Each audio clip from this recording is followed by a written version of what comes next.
something that he wouldn't like. And Right. if we're talking about Judaism, Uh-huh. one of the, Parashat Shavua that we read last week talk about Abraham, where he was, he revealed God, right?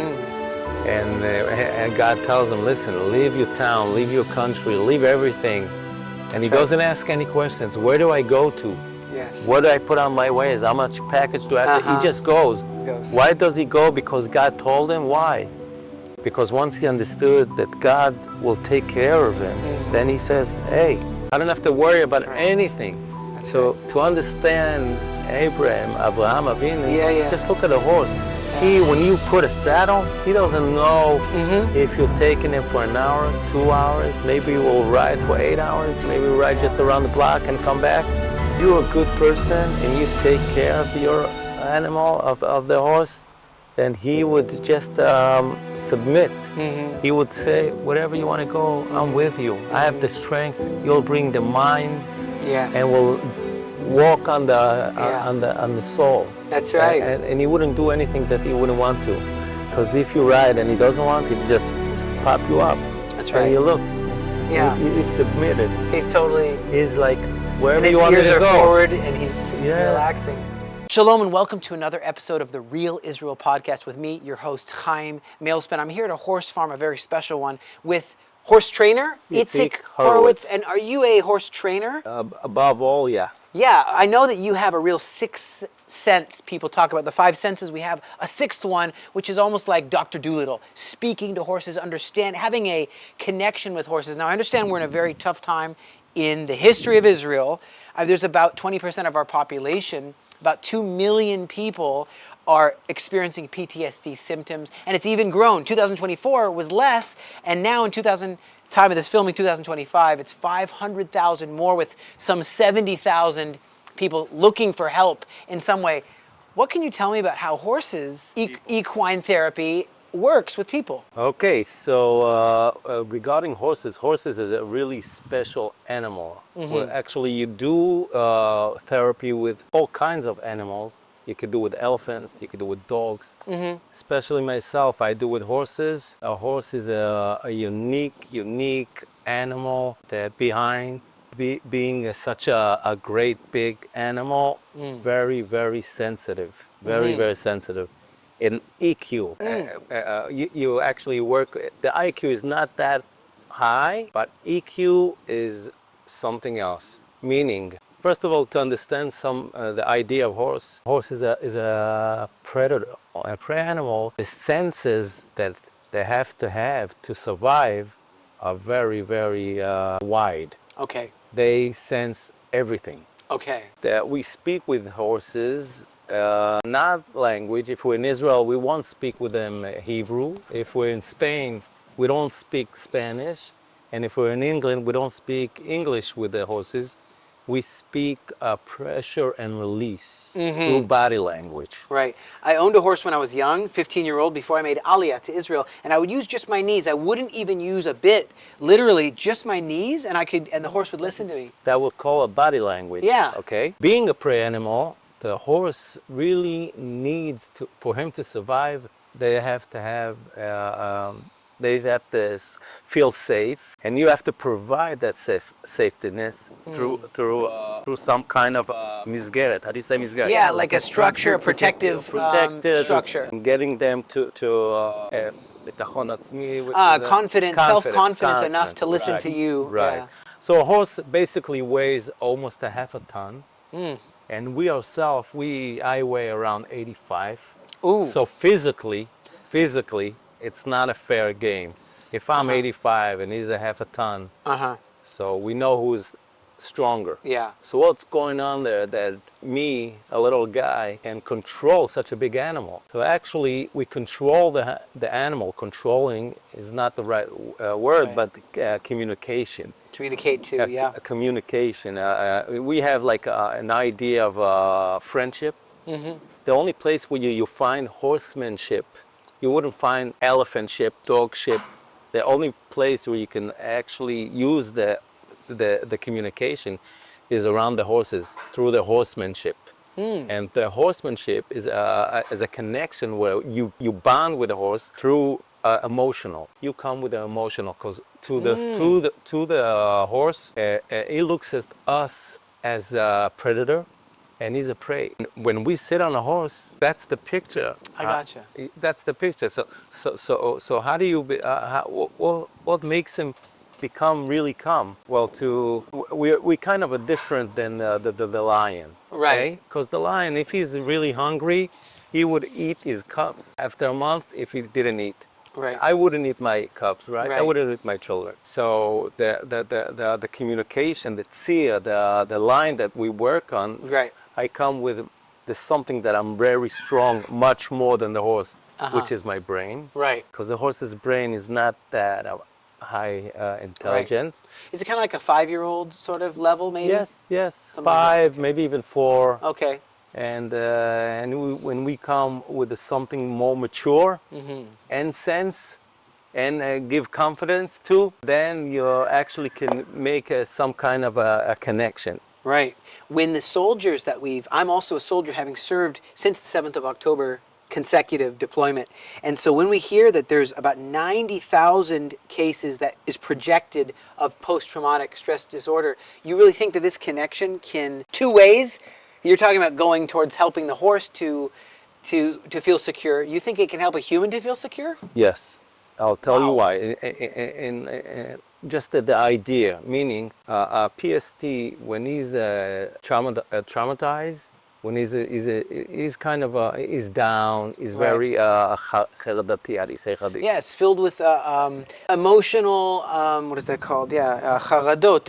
It's like trauma of the emotions. Behind the trauma is very forgot the word, but it will come to me. And so if you have somebody who's very down and very depressed, depressed is the word. Okay. So you can tell me, you know what, just what makes you happy? Go see the sunset, have 2 glasses of wine, and relax yourself. But he cannot relax himself because he's in trauma. Right. But when you come and you understand, he's in trauma 24/7. And when he connects with the horse and he understands that he is the one who's giving confidence to the horse, then he's taking himself out of the situation Right. for at least a half hour, an hour. Right. And then there's much more time that he will meet the horse. So he's kind of in a trauma less. It's not 24/7. It's 23/7. Yeah. Then it's 22, and the balance and the balance where he can make himself out of the situation, and he knows that the only way that the horse can calm down is by him making him calm down. So he became a leader. Like a nurturing. He's the nurturer. Yeah. So he's the leader now. Yeah. And it makes him understand and Yeah. take. I know that there's this feeling that you have to almost tell a soldier, we need you alive. I mean, I can't even believe I'm saying this, but I heard 50, maybe more suicides of soldiers, and they just can't seem to get out of this spiral of pain and explosions and sounds and triggers and flashings and booms. And I know kind of what that's like a little bit, but I know just saying we need you, an idea with this soldier restoration center we were thinking of doing in the Galilee, haven't done it yet, but where you'd give them a puppy and say, we need you alive and we need you to keep this puppy alive. You have to feed it. Right. To give them something like, okay, it's similar maybe in that way. In a way, but it's not like an app. We need you alive, and that's it. Is like controlling his mind. Yeah. Because he cannot control his mind. No.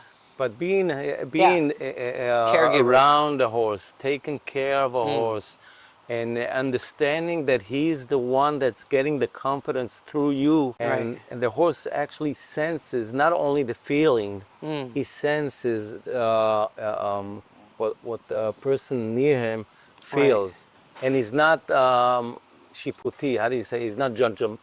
Yes, judgmental.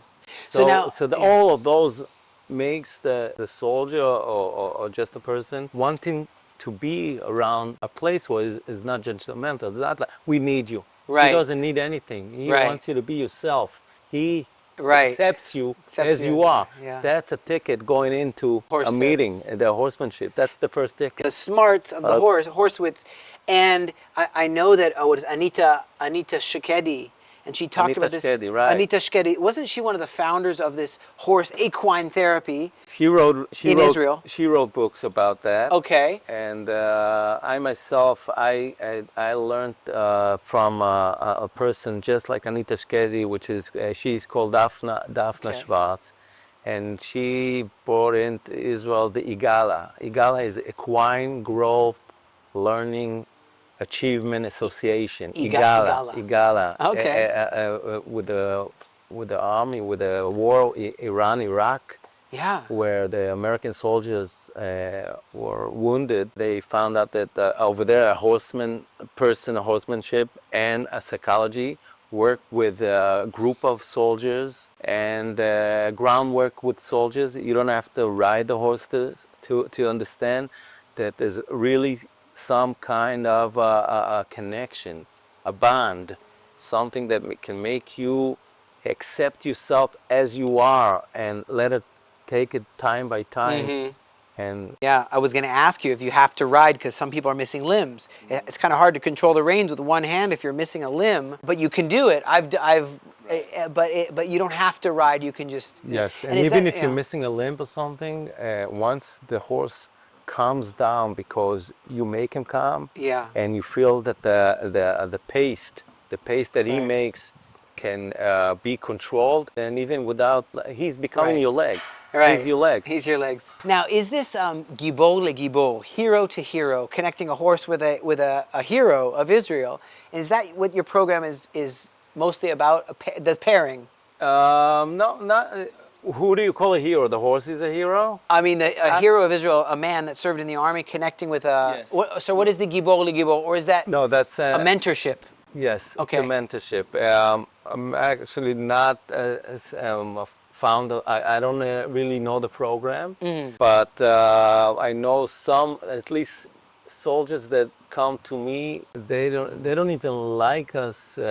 When you tell them you're a gibor, Oh yeah, they it's don't. too much for them. Yeah. It's too much. Here's Yeah, a person just a serving. person. Yeah, a person, and that's the idea. When you come to a horse, you don't come with your physically gibor. You come with your mental. You come with your soul. Yeah. So everything becomes really mellowed down and very calm. And it's not being a gibor because even the soldiers don't. Right. They don't feel that they're gibor. We feel that they're. Without them, Yeah. we couldn't be survive here. But they themselves, they feel that they're just a person who in a situation. Right. And the horses understand that. And how many horses are here? I saw a lot of horses coming in, and I know there's 1,500 interventions or so monthly, like in rescuing In Israel? people. In Israel, I Yep. mean that people connect with horses. Is in the riding center? In horses, you have all kinds of programs. You know, you have the sports program. Actually, this Friday and Saturday, there's a big entertainment and sport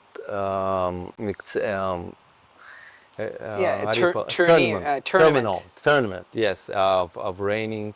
The owner here of this farm, his son is number one in the tournament in the reining. Yeah, is the captain. Is the how do you call it? Wow. Yeah, he's the one who leads the whole program, and he's also in Israel. He has a champion of he's a championship. champion, Okay. and he has his own group. I myself, I'm not in the sports area of the horses. I'm more really I ride horses a lot of years, and the thing with the therapy is only for the last 15 years, maybe even less, 13. And I find myself that this makes me grow. It's an ongoing every day, and you feel I'm 55 years old, and I still feel that I have a long way to go. And it's kind of funny because at 55 you would say, wow, so you probably saw everything. No, the horses teach you that this is an ongoing everyday thing that you have to, fix yourself. It's not regarding bad, positive, negative thing. It's actually, you know yourself more than everybody. But when you face a horse, it's like a mirror to your soul. Right. It's not different when you face a mirror and you see a hat. Mirror, right. And you see a hat crooked. Right. So you don't fix on the mirror, you fix it on yourself. That's right. And when you stand near a horse, You feel and see things surface about you, about how you act. There's a soldier right there riding right now. Right. Can you see that? Now, this is a soldier that just got released today from the army. He's Now, like 2 years in bed in Gaza. He yeah, got 2 released. years in combat. Combat. And he's riding just fine. Can you tell me just about a story of someone who's gone through what they're like when they start, what they're like when they finish? How long of a time do they normally go through, or is it just all different? Here, it's all different kind of. Okay. He himself, Tsuri, he went to high school where there was some horses. Okay, So because he's his really first- good. Yeah, he's very good. He doesn't get a lot of chance of riding. Right now, we're going to set up for more opportunities to ride. But people come here with no knowledge at all with horses. Right. Okay.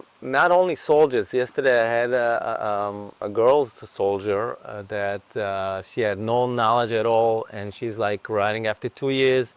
She came regarding therapy-wise, and on the way she learned how to ride, and she rides like something else.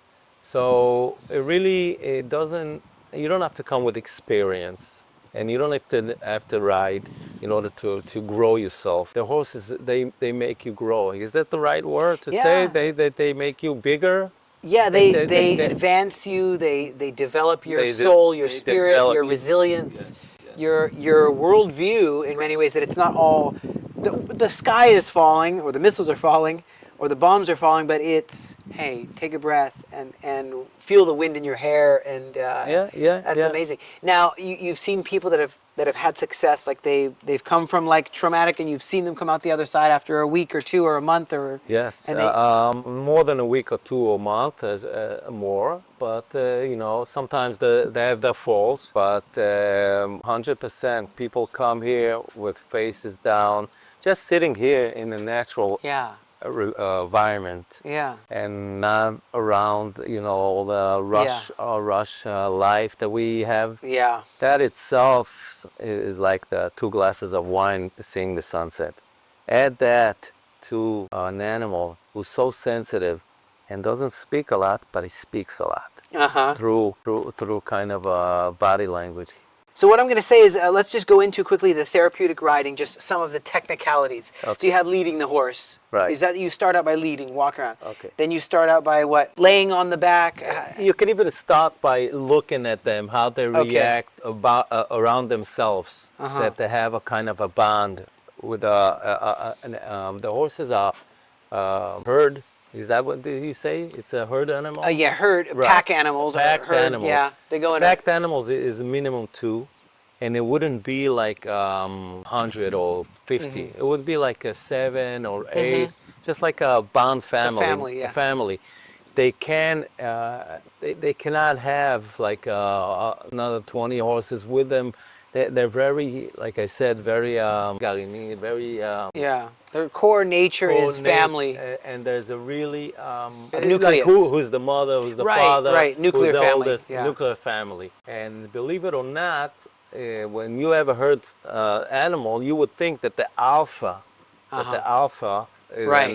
is a male alpha, but Yeah, actually, like a wolf pack. yes, but 99% of a herd would be a female.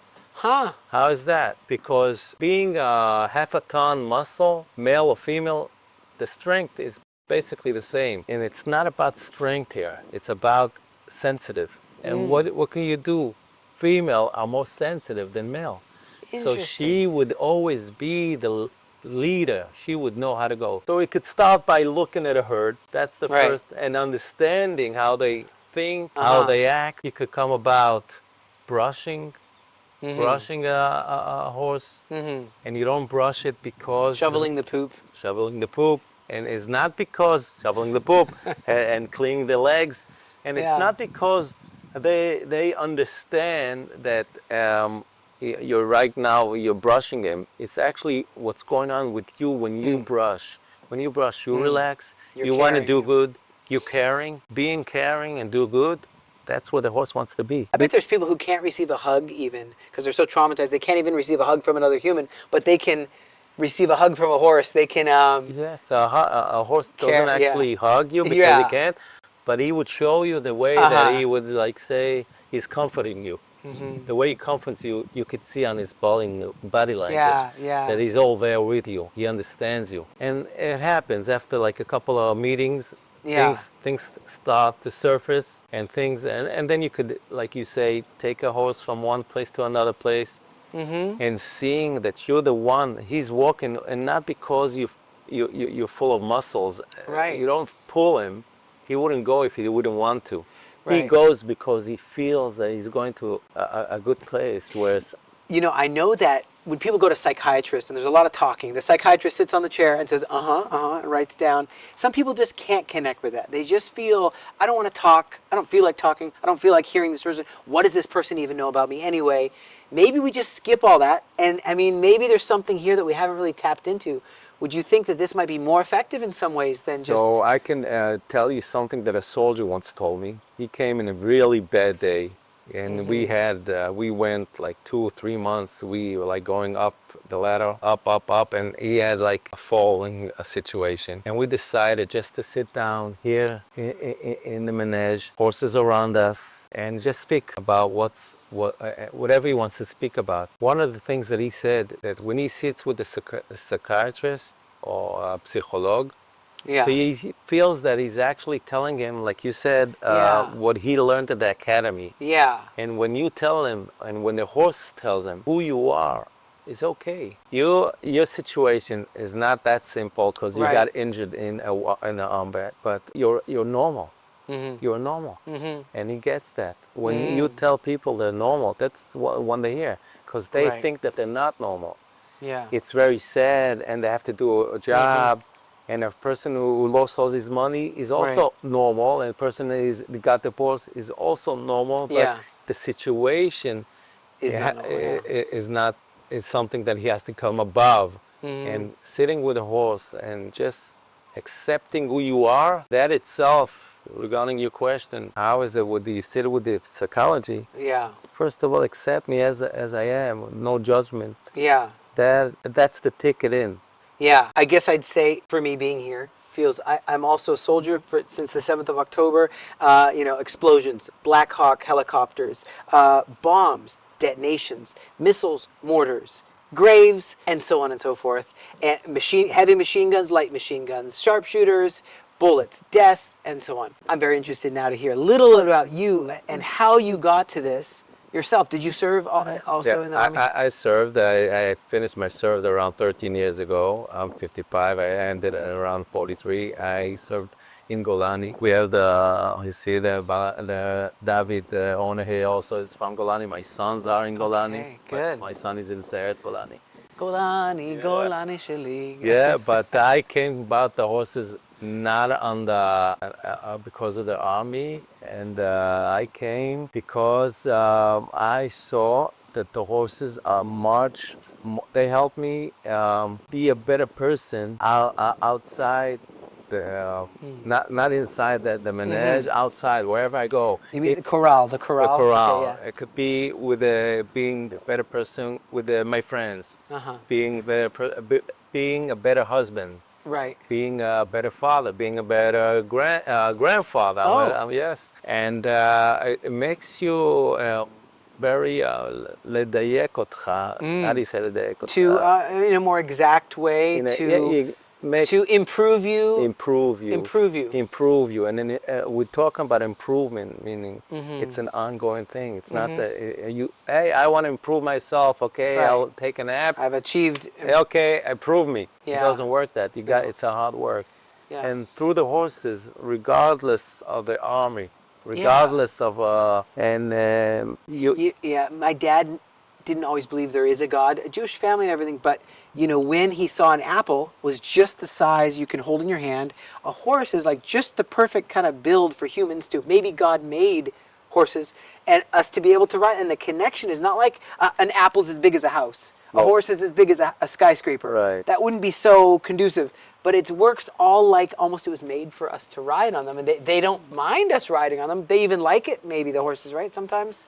A horse wouldn't do something that he wouldn't like. And if we're talking about Judaism, one of the, Parashat HaShavua that we read last week talk about Abraham, where he was he revealed God, right? And God tells him, listen, leave your town, leave your country, leave everything. And he doesn't ask any questions. Where do I go to? Yes. What do I put on my ways? How much package do I have to? He just goes. He goes. Why does he go? Because God told him. Why? Because once he understood that God will take care of him, then he says, hey, I don't have to worry about anything.